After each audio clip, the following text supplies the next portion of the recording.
I don't know why I keep giving dating apps a chance. Maybe it's hope, maybe it's boredom, maybe it's just that tiny voice whispering, what if this one is different? Spoiler, he wasn't. His name was Brad. His profile looked normal enough. Decent smile, said he loved hiking, and in one photo he held a puppy. Instant bonus points.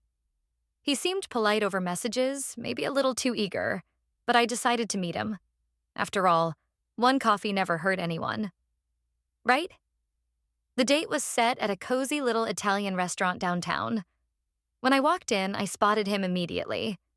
Not because of his looks, but because he was waving at me like a man trying to stop a plane from taking off.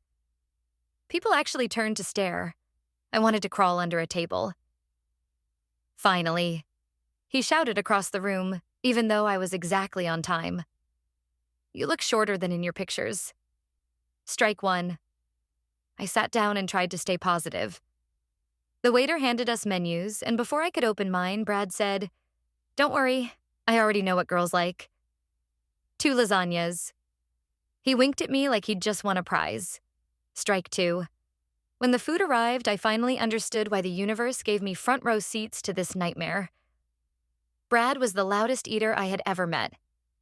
Every bite was an orchestra of smacking, slurping, and chewing with his mouth wide open.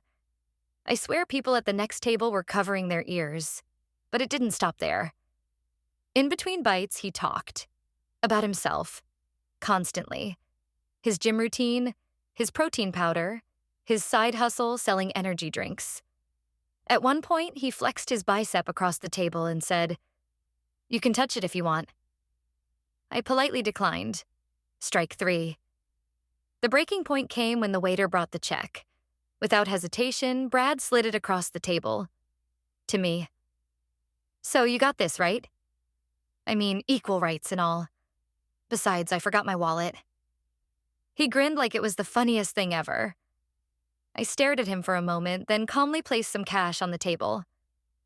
"Actually," I said, "I'll just cover my half. And now I'll be leaving." He blinked, confused.